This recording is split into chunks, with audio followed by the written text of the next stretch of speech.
नमस्कार, इन खबर में आपका स्वागत है। मैं विद्या शंकर तिवारी। जरा सोचिए, क्या भारत और चीन के बीच में अभी भी मामला फंसा हुआ है? गलवान में और इसके अलावा गोगरा, हॉट स्प्रिंग, यहाँ पे तो दोनों की सेनाएं पीछे हटी, लेकिन पेंगोंग में और देप्सोंग में ऐसा क्या इशू है जिसकी वजह से चीन पीछे नहीं हट रहा है? 3 जुलाई को प्रधानमंत्री नरेंद्र मोदी जाते हैं और ठीक 2 हफ्ते बाद 17 जुलाई को रक्षा मंत्री राजनाथ सिंह पहुंचते हैं लुकुंग चौकी पे। वहाँ सेना के जवानों से मिलते हैं, बातचीत करते हैं, उनके साथ चाय पीते हैं, हौसला अफजाई करते हैं, उन्हें संबोधित करते हैं। संबोधन में उन्होंने बाकी सारी बातें तो कही कि आपकी बदौलत और सब कुछ, लेकिन उन्होंने जो चीन का नाम भी लिया, साफ साफ कहा कि जो कुछ भी चल रहा है पूरी उम्मीद है कि बातचीत से हल हो जानी चाहिए, लेकिन कहां तक हल होगा इसकी गारंटी नहीं ले सकता।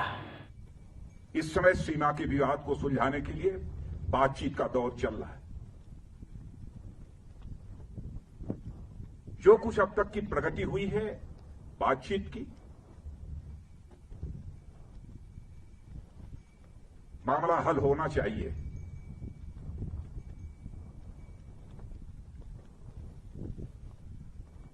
लेकिन कहां तक हल होगा अभी इस संबंध में मैं कोई गारंटी नहीं दे सकता हूं। इसका क्या मतलब है? कहीं ना कहीं बात रुकी हुई है, ड्रैगन मान नहीं रहा है। तो जो जानकारी मिल रही है उसके मुताबिक पेंगोंग में वो जो फिंगर 4 है उससे थोड़ा सा हल्का सा पीछे हटा है और वो पीछे नहीं हटना चाहता है। जबकि 4 से 8 तक भारतीय सेना गश्त करने जाती थी।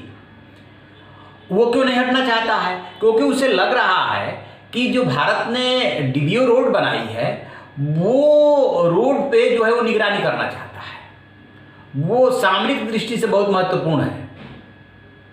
एक बात ठीक इसी तरीके से देप्सोंग, वहां पे 10 के बाद पीपीच 10 के बाद जो है भारतीय सैनिकों को नहीं जाने दे रहा। तो आप मान के चलिए कि लंबा खींच रहा है और टकराव है। भारत का साफ साफ कहना है कि 5 मई से पूर्व की स्थिति में जाइए। 5 मई से पूर्व की स्थिति में चीन इन दोनों पॉइंट पे जाने को तैयार नहीं है। तो रक्षा मंत्री राजनाथ सिंह ने जो आज कहा 2 हफ्ते बाद, देखिए है क्या कि चाहे पड़ोसी हो, चाहे समाज हो और चाहे अंतर्राष्ट्रीय स्तर पे दूसरे देश हो, मैसेज देने के कई तरीके होते हैं। जवानों की हौसला अफजाई, राफेल समेत तमाम हथियार, जेट और उपकरण की खरीदारी, और प्रधानमंत्री पहले गए और उसके बाद रक्षा मंत्री का जा करके वहाँ पे एक तरह से चेतावनी देना। और उसमें साथ में उन्होंने एक बात और भी जोड़ी थी, मैं बता देना चाहता हूँ कि भारत 1 इंच भी अपनी जमीन नहीं छोड़ेगा। 2 बातें उन्होंने कही। कहाँ तक हल होगा गारंटी नहीं, मैं बता देना चाहता हूँ कि भारत 1 इंच भी अपनी जमीन नहीं छोड़ेगा। तीसरी बात उन्होंने कहा कि व्यक्ति का निजी स्वाभिमान होता है, परिवार का होता है, लेकिन समाज का होता है, लेकिन सारे स्वाभिमान से ऊपर राष्ट्रीय स्वाभिमान होता है। और उस राष्ट्रीय स्वाभिमान को हम बिल्कुल उस पर जरा भी आंच नहीं आने देंगे। भारत ने किसी की 1 इंच जमीन आज तक न तो कब्जाई है और ना किसी पे आक्रमण किया है। ये भारत का इतिहास है। लेकिन यदि ये कोई सोच रहा है कि हमारी 1 इंच जमीन कब्जा लेगा तो वो भारत बर्दाश्त नहीं करेगा। तो साफ साफ वो चीन को अपने राज्य में बताना चाह रहे हैं कि यदि चीन ये सोच रहा होगा कि भारत लंबा खींचेगा तो मान जाएगा, तो भारत मानेगा नहीं। एकदम साफ सा मतलब है। प्रधानमंत्री भी जब गए थे तो वो 3 जुलाई को गए थे और 5 जुलाई को अचानक हमारे जो राष्ट्रीय सुरक्षा सलाहकार NSA जो है अजीत डोभाल अपने समकक्ष यांग से बात करते हैं और उसके बाद 6 से वापसी शुरू हो जाती है।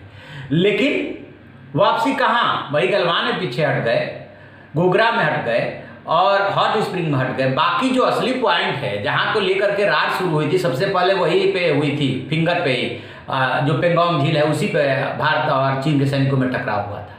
क्यों नहीं हटना चाहते? क्यों लालच है आपको? क्यों भारत की जमीन कब्जाना चाहते हैं? तो एकदम साफ साफ सा रक्षा मंत्री का संदेश है। और वो जो दक्षिणी चीन सागर है या पूर्वी चीन सागर है, जो अमेरिका और पश्चिमी देश उसकी घेराबंदी कर रहे हैं, ताइवान तक तो चीन से भिड़ने की तैयारी कर रहा है। इसके बावजूद यदि ड्रैगन को नहीं समझ में आ रहा है तो फिर उसका अंतिम हल क्या है? अंतिम हल संघर्ष और युद्ध ही है यदि नहीं मानता है तो। यही रक्षा मंत्री संदेश देने गए थे। इसमें जो कुछ भी और अपडेट मिलेगा हम आपको बताते रहेंगे। आप देखते रहिए हमारा डिजिटल चैनल इन खबर। Thank you. इन खबर चैनल को सब्सक्राइब करें और बेल आइकन दबाना ना भूलें।